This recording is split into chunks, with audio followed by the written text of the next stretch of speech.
Welcome to Speak Up. This week we have Kitty and Ellie, best friends of 11, nearly 12 years. Right now they are holding hands. So cute. Welcome, guys. Hi. Hi, I'm Ellie. I'm 22. I'm unemployed. And I live with my parents. But I hold a degree, a first class degree. And that's the main thing. Hi, I'm Kitty. I'm 23. I work a 0 hours contract. I don't live with my parents. Way ho! I don't have a degree, and the one that I'm getting, not very useful. Yes, girl. We've known each other for 11 years. Jinx, padlock. Jinx, and today. Thanks, babe. We met at a singing class. At a singing class. Although we always tell people we met on Match.com. Yeah, or Christian we do. Mingle. At 12 years old. I invited Ellie to my birthday party. I said yes. Her for 3 days. I said yes. Yes, she did. I'm very keen. She said yes. We knew we were going to get on. We knew it. We played Guitar Hero for hours. You had the Maroon 5 song "She Will Be Loved" as an MP3 on your phone. Yeah, I only had the space for one song. Yeah, and that was the song you chose, and I was like, that was BFFL for life. And then for the next 11 years, for the next 5 years, we had a sleepover every Friday night. Yeah. Like standing sleepover. Yeah. And then we swapped houses. Ellie's was more fun, but her bedroom's on the 5th floor. The harsh reality of middle class life. And yeah, now we're just adult female friends. Yeah. I'm still studying, I'm still a student, and Ellie is a graduate. Yes. So I guess today we'll be talking about mental health and maybe your experiences within that. So what would you both say is your experience with mental health? Basically, the main experiences I've had are not understanding that I've needed help and having the people around me help me find help, which is something that I think is really, it sounds really nasty when you say it like that, but as in my mum or my schoolmates or my friends have always steered me towards see someone or take something, do you know what I mean? And that's something that I think wouldn't have happened that's something I think about a lot, as in would I be here if that hadn't have happened? So that's my experience with mental health. Yeah, me and Ellie actually have a bit of a weird one where we have a shared kind of experience where a mutual friend died. And I think immediately after that, we both got sent into counselling. Yeah, it was a year for me. The same person, the exact same person who'd been counselling our friend who had died. And it was a really, really weird experience because I can imagine, they were it really felt like they didn't care about me. How old were we? 14, 15? Yeah. Yeah, it was such a strange experience because I never even thought about going to counselling.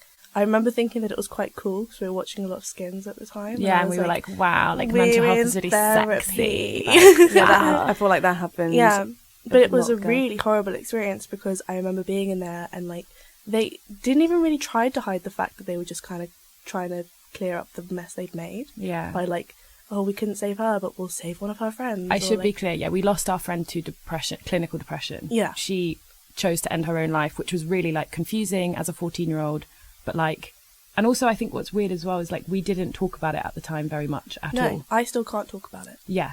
We spoke about it, I think we've spoken about it a few times. Yeah. As much older people. You talk about it better than I do. So you've tried to initiate more conversations than which I feel quite sorry about actually, because I know that I disengage from those conversations. Yeah, but everyone deals with things in their own way. Yeah. I still can't talk about it.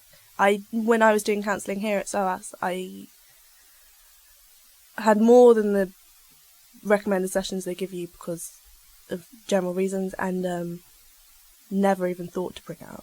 I had the exact same experience when I went to counselling while I was at university. Yeah. I was in counselling for a very specific reason. There was an incident that had occurred, and I'd had a massive anxiety attack in front of a lot of my peers, and they were go to counselling. Yeah. And I was fine, I'll go because you told me to. And secretly I was to talk to someone, wow. And then the whole time she was I feel like there's something traumatic in your past. And I was I feel like you're mistaken. Yeah, you don't know me. I do not want to bring up this thing that shaped my adolescence. No, I literally don't think about it. Yeah. I just pretend that it never happened. Yeah, this is the first year of my life that I've done any kind of form of counselling that was actually focused on me. rather than this person. Yeah, because when I was 14, it wasn't focused on me, and I never felt important, and I felt very like disregarded. I think it's really bad when you have an experience of having a bad relationship with a therapist, because it definitely puts you off. Yeah, I mean, I don't know, like, obviously I'm looking back on it with a biased memory. Yeah. I'm sure there were other times when, like, that wasn't what people were thinking, but I feel like every time someone looked at me weird, I was like, they're thinking about that. Yeah. Or anytime, like, someone bumped me in the hall, I was like, that's because of that. And, like, then to, like, kind of strike out and try and create my own identity, like, separate from this thing that happened, it was really hard to then, like, have a breakdown and be told, like, that's why. Yeah. So I was like, I've worked so hard to get away from this. Not get away from it, like, I don't want to get away from her. It was just, like, for fuck's sake. Well, because this is, like, the first time that I'm back in counselling since she died. And I only went to 3 sessions after she died because the woman was so horrible to me. Oh, no. Like, and I just stopped going, and they sent me letters for 2 years. Wow. Saying, why aren't you coming to your sessions? And I was like, I don't even have any sessions. Like, if I'm not there scheduling them, I'm clearly not coming. Please stop messaging me. I'm 16 years old. I've got boyfriends and cool things to be doing. Yeah. And so what do you guys, so like, with you, Kitty, for example, you didn't speak about it, like, when you came to SOAS, did you feel like you were still carrying that weight of what had happened and not really sure how to, was it perfect? Do you feel like it's part of your identity, or like your identity that you present? I honestly don't know. I think it's very, very repressed. Like, I literally don't think about it. And then you've spoken to me about it once. Yeah. Well, yeah, because if I'm trying to, like, empathise with you or anything, yeah, I feel like it's my own experience to kind of relate to and bring it up, but I don't bring it up out of the blue. You've never brought it out of the blue. No. You've only done it if it was, like, completely in reference. Yeah. Or if I find something that's, like, directly related to it, then I try not to. Yeah. Yeah. But I think it's really weird how that gets so muddled up with, like, I don't think about a lot of the stuff I did when I was 14 because it's fucking embarrassing. Yeah. Do you know what I mean? Like, I'm not like, ooh, those ripped black skinny jeans were tight. I'm like, you know, like, that was... They weren't jeans, they were leggings. They were leggings, and you should have told me. The same way I'm sure you're not thinking about your cut shorts. Do you know what I mean? Like, I stand by the cut shorts. I don't. But, like, I feel like it's all, like, gotten, like, so, like, fuzzy, where which is, like, me trying to ignore this thing and which is me trying to disown my pubescent experimentation. Do you know what I mean? Yeah. Like, you know, like, when you're, like, 14 and you say stupid shit and you do stupid shit and you wear stupid shit, and then this thing is there as well, and it's like, do I need to have that, or, like, can I disown it with all the other stuff? Like, yeah.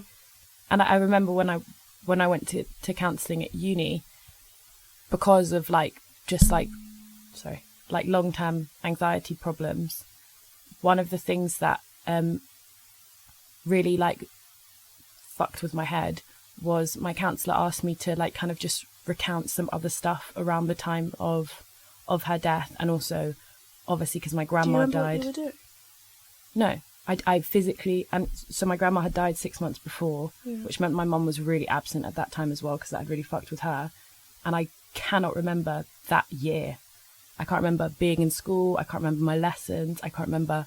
I mean, I've worked to get some of the memories back, but, like, so much of the stuff that went along with it is also gone. Yeah. And I've seen friends from school recently, because, like, all of us have moved back to London and we're all hanging out, and they'll bring stuff up from that time, and I do not have the memory of it. Yeah. Of that party or that teacher or whatever. I get that as well. Yeah. That's really interesting, because in my last session, actually, she asked me to talk about some of my past memories, and I don't think I remember anything before 13. I have a handful of memories before I was 13, and otherwise I don't remember anything.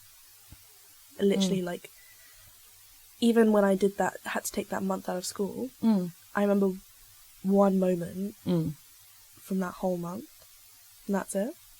And it's me playing Game Boy. Good memory there. Yeah, and it's a Game Boy Color. It's not even, like, a good one. Oh, was it Rugrats in Paris? No, it wasn't. It was Pokemon Blue. Not my first choice, but I respect it. But it's weird how that happens. How, like, you literally lose memories. And but the thing that, like, really, like, upset me was so much good stuff kind of happened in that year or whatever. Like my cousin got married and I was maid of honor, and I only remember that because of a picture. Yeah, it was Wow. 2 months before my grandma died. Did your grandma go?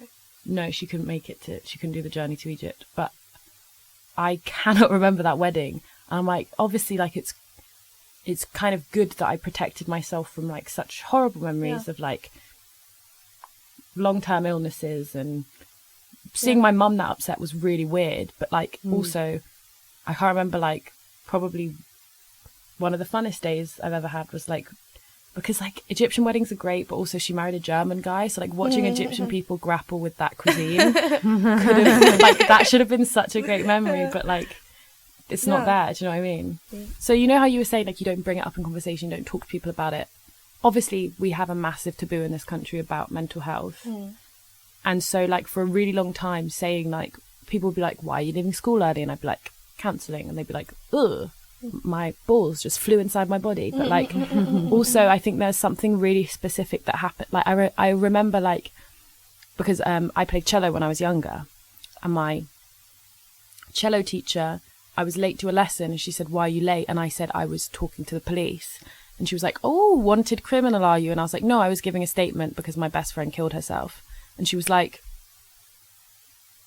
oh, okay, let's learn and to me it was like, I was 14, I didn't really understand like social norms. I didn't understand, like obviously I did to an extent. Do we say these things? But that was like my first experience of like, that's something you don't talk about with people, especially not strangers, or like, that's so interesting. do you know what I mean? But she like was not like uncomfortable in the way people are like when you make a bad joke. She was like uncomfortable to the point where she went so pale and she got so tense and tight, and she just looked like she wanted to crawl into a hole. And I was like, I made her feel like that with my mouth, and I don't want to do that again. Yeah. So that's what kind of led you to being like, okay, maybe I shouldn't talk about this to. Because anyone. it's like how do you tell a stranger that, like, without putting them through that? Mm-hmm. Because it's not like it's fresh, but it's also not like I remember keeping it a secret for my whole. I lived with the same 3 guys essentially for 3 years of uni, and I remember keeping it a secret why I was down on one particular day, or like why one particular day in September is important to me. Like they never got it, because I was like, how do I tell? Like it's not happening right now. It's not super important to my like. So what's a way to tell you without making you feel horrible? There isn't one. Yeah, no, definitely. And what about going in? So like you were saying, going into new school, like when you went to uni, did you end up talking about it? Did you ever talk about it with your really close friends that didn't know you or your past? No, I think I mentioned it once to one girl who was really like cool and understanding and had been through a similar thing. Mm-hmm. We were talking about our experiences with CAMS, Child and Adolescent Mental Health Services. And I was like, I was in counselling from this date to this date. And she was like, oh, me too. We might have bumped into each other. Mm-hmm. And that was like, she was like, why were you in counselling? I was like, 2 people I know died. Why were you in counselling? She was like, eating disorder. I was like, cool. We've got it out the way now. Yeah. Yeah. But it was never like, so this is my story. This is my history. Yeah, I just never feel like it's relevant to a conversation. No. But do you feel like it would be important to like say, because I always speak quite openly about it, but I don't know, but I think that's my way of coping with it, because I feel like there's like something, I feel like I need to like put it on someone, and maybe it's because I just didn't get sufficient like counselling in the time, so I just felt like I just like put it on people constantly. Yeah. But also I think you have to take the surroundings into account. Mm-hmm. Whereas it's like literally no one I know anymore apart from you has any relation to her. Mm. Yeah, that makes me sad though, when I leave a place and no one knows that I don't have that shared experience with someone. Mm. It actually makes me a bit upset, because it feels like I will never be able, there will be no one around me who will be able to understand or know that part of me. But then also it feels really good at the same time, because like when I left Marylebone and to go to Queen's Park, it felt really good, and it felt like it was a fresh start, but it's still, I don't know. Yeah, it's a weird one. Yeah. I mean, I I moved sixth form for that specific reason. Like, I could have stayed at the school. I mean, it was a not ideal school academically. Yeah. Great place, but like not great academically. But I remember leaving, and that I started like school, and there was a girl who I really recognised, and she was, she was our friend's ex-boyfriend's stepsister, and she knew her quite a lot, and she knew what had happened. And I remember like being really scared of going near her, because like, it's also weird to have a shared experience with someone you don't know at all. Yeah, or particularly even want to. And it's also so bizarre as a 16-year-old to be like, where do I know you from? Funeral. Yeah. Like, that is like, I feel not a super normal place to be like, black dress, tear in this eye. Yeah. But I find that like now, even when I talk about like I'm trying to be more open about the fact that I'm like going to counselling and stuff, and when I talk to people about it, I only make jokes about it. Yeah. Like, I'll be like, so today I had this like breakdown in counselling, so they've extended my sessions, like, and I know that I'm like, I know what I'm doing, but I still can't talk about it any other way. Like, I don't know how to. But I think me and you do all right, Pauline, because before I had my sessions at 9 a.m, which is rude. And then I had class. Everyone's sad at 9 a.m. Yeah, well, that's what I said to him. Whenever I cried, I was like, this is 9 a.m, Kitty. If you'd kept me at 4 p.m. on Thursdays, we wouldn't be having this problem.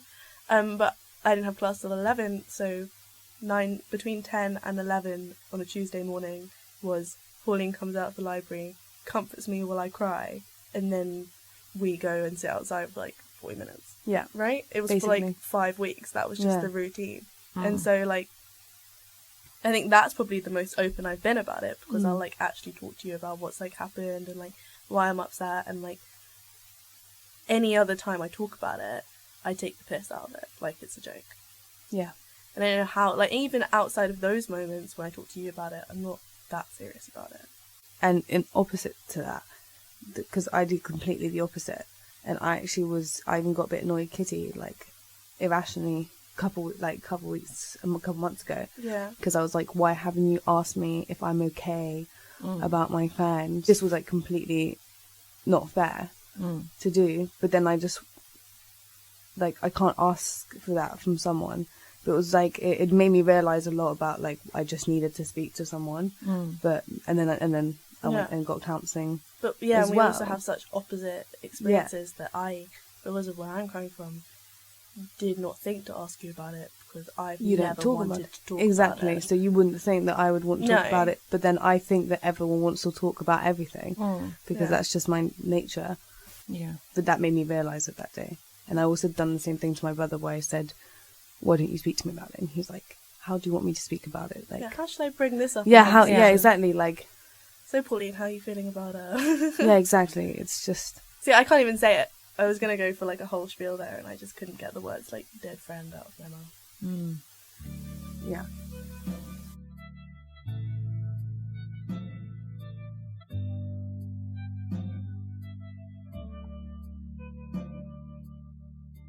Actually, I think the first year I didn't have that breakdown was my 22nd. Was like, why do I get older and she doesn't? Yeah, that's hard. Yeah. Like, 18th birthday was hard.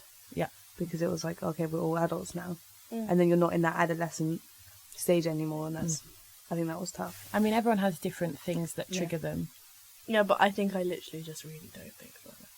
Which is concerning in its own way, and I think a lot of the time that makes me feel actually like a bad person. No, I don't Like- think you should feel guilty about it. But it's scary to think about it, because eventually you have to sort of like address it. You have to address it. Yeah, of course you do, but Then I'm gonna feel really bad. I don't want to do it. You have to. I know, And I it will be like emotionally draining, but it will be, Sorry. Say No. that sentence again. it'll be emotionally draining. It will be like emotionally draining to get it all out on the table and to discuss it, but like, I'm sure the weight that you're feeling will be just lifted. Yeah. This is not even close to any of the reason that I started doing counselling.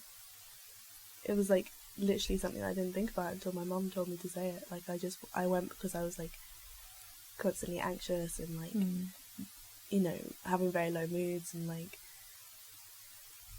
these things stem from stuff like that a lot of the time. It's like when you go to the, like, doctors because your hip hurts and it's a problem with your ankle. Yeah. Do you know what I mean? Everything's connected. Yeah.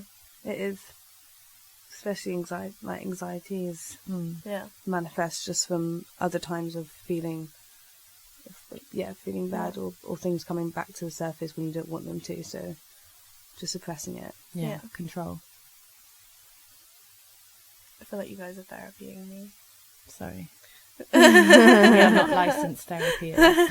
Therapists. So, like, give me the therapy. Looking sort of like now, like how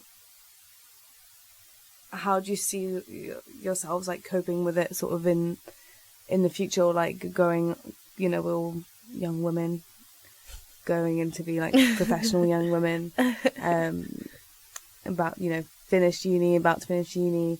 How are you hoping to sort of take that on with you in later life, or are you, or in what way? And is therapy something that you think will be something viable? Like, because I do think that at the moment I am just like, I haven't got there yet. So it's hard to know how anything's going to unravel. Yeah. The things that I'm like facing at the moment is I'm really just like sort of talking about like being less anxious and being less almost dramatic with my thoughts. But I think I actually like have been thinking about it, and I'm thinking like I'm starting to see sort of the connections between it. So I feel like it is going to happen for me soon, but I can't imagine any kind of like outcome from it because I wouldn't know what it's going to be like. Right. I feel like the anxiety is something that I'm probably going to carry with me for like ever, and so it's hard to think of like what it's going to turn into when I, you know, get a job, or like how it's going to culminate in like different areas of my life. Like, because now I think mostly it culminates in procrastination, because I think procrastination a lot of the time is like you almost preventing yourself from doing well, because then it's almost like, I don't know, there's like, it feels like less of a fall. Like if you didn't try so hard, then, and you do bad, like, I don't know where that, you know what I mean though. Yeah. But that's a student thing. I know you can procrastinate at work, but it's not the same. And all of my jobs have just been fun, moving around a lot jobs. I've never done any job that's like focused on anything. So I literally have no context to think how it's going to like move forward. Yeah. Which is scary, but also just something I choose not to think about. Yeah. No, but I think like I'm quite lucky in that I'm in a very left-leaning industry that is having more and more pressure put on it to understand mental health and support the people within it through their mental health, which is great because almost every single person I've worked for has had some separate conversation with me about, if something happens with your mental health, this is who you can speak to, alternatively this person. And I have a service that's designed for me to be able to, I mean, I've never used it, and also I want to be clear that like if I were to use it, I'd use it as a white passing middle class woman, which means like I'm probably the person that they're like wet dream of who they want to use the service. So like I think that, yeah, I think I'm also lucky in that I didn't do traditional university. Like I went to drama school, and you spend basically 12 hours a day delving into like your subconscious, Right. which ultimately almost pushed me over the edge, but then forced me to confront my issues, which is lucky because I don't know what would have happened if I hadn't done that. Right.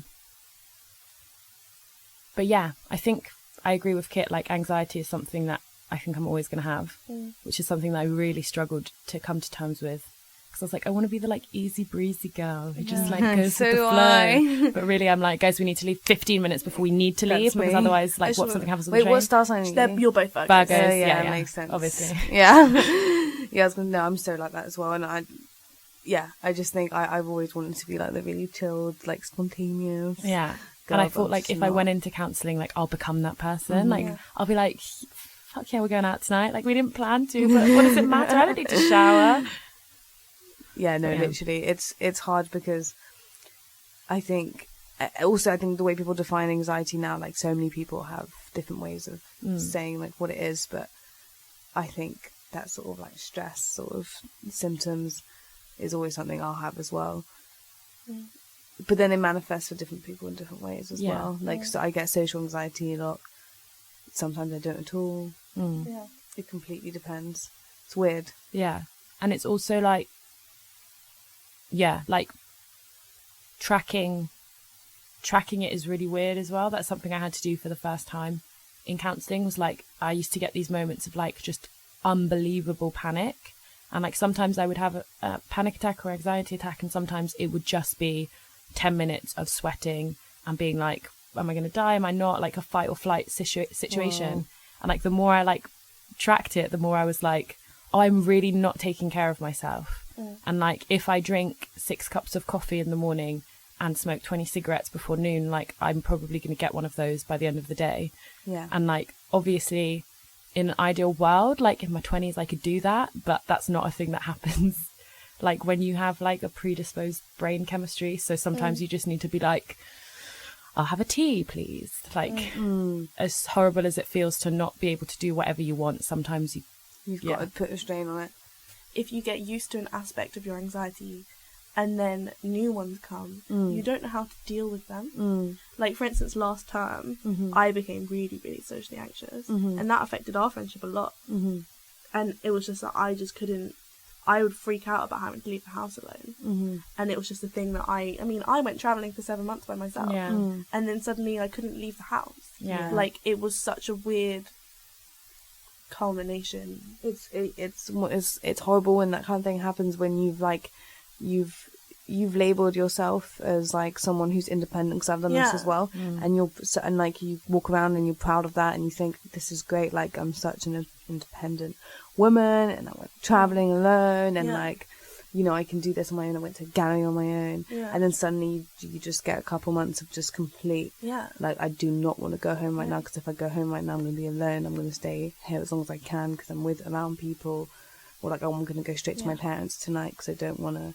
And I had that as well, and it's horrible because you're like, so all that work I put in to try and be independent and be a grown up has that gone just to waste? Because now it just feels like I've gone like 10 steps back. So last time was like super, super weird for me. Yeah, and then imagine. Over the holidays, and last time I stopped seeing friends, I stopped seeing family. I think I saw you once the entirety of last time. Like, and it was like an accident almost. It was when you were in Camden and I was in Camden. Like, I stopped seeing friends. I never saw my family. Like, I don't know what I did. Yeah. But I think I just literally every day I'd come into school and I'd sit in the same seat from like 11 a.m. till like 9:30 p.m. and then I'd go home and like I wasn't eating. And one of my favourite anxiety moments at the moment is that I can't eat anything. Yeah, that's a fun one. Yeah, I love it. It's like you're nauseous because you're hungry, but You're hungry you can't 'cause you're eat nauseous. so you can't make you nauseous. Yeah. Love that one. Yeah. Cool. That one was like me all of last term. I couldn't eat things. I put something in my mouth, I just throw it straight back up. Like like new symptoms. I remember that really fucking freaking me out as well. I almost got to the point where I couldn't brush my teeth in the morning because I'd throw up the toothpaste. Yeah, I do that. And I remember like, but the thing that like really bugs me sometimes is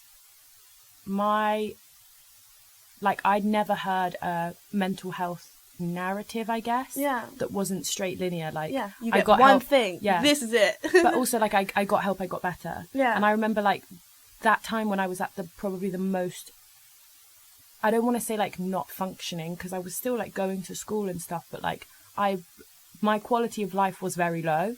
Like that was it, bang in the middle of my counselling sessions, and I was like, I should be getting better. Like, but instead I'm getting worse. Like I have to go to the toilet at least every half an hour. Like, can't look anyone in the eye. Like, I'm shaky all the time. I don't want to be out in the dark. Like, why is this should be like improving and it's declining? And I think it's because we don't have enough. We have so much more awareness of like, this is depression, this is anxiety. To a degree, we know a few other things. Like maybe we know OCD, maybe we know a little bit of schizophrenia or BPD, but like how you get better from those is not ever spoken about. Yeah. And also, obviously it's different. Every how person, every case. non-linear it is. How non-linear it is. And like one of the things, I know this sounds so stupid, but one of the things that really like helped me was a TV show called Crazy Ex-Girlfriend. Because like, I literally read something about this today. Yeah. And how the way it tackles mental health is amazing, apparently. Because she gets better and then she gets worse. And like, no one in the show like judges her for getting what, like obviously like if she does something really shitty, she owns up to her actions, but like no one is like, you got worse, so now like everything's back at the beginning for you. Like she still has all the work she's put in behind her, and she just carries on living. And like I think that was like a really big lesson for me, especially like not just with mental health but with life, because I've moved back with my parents, which feels like a massive back step, and like I work in a cafe, which feels like a big back step, and like I was like, I still have the degree behind me and the secondary education and all of the friendships and all of the things I've done, like and all the experiences. like because people make it feel like you always have to be going up to be going, but actually like everything's part of something. I'm an old time. Yay! We've got nothing to plug, but we'll get back. Thanks, guys. I'm keeping the headphones on. I'm a broken conquer, living longer.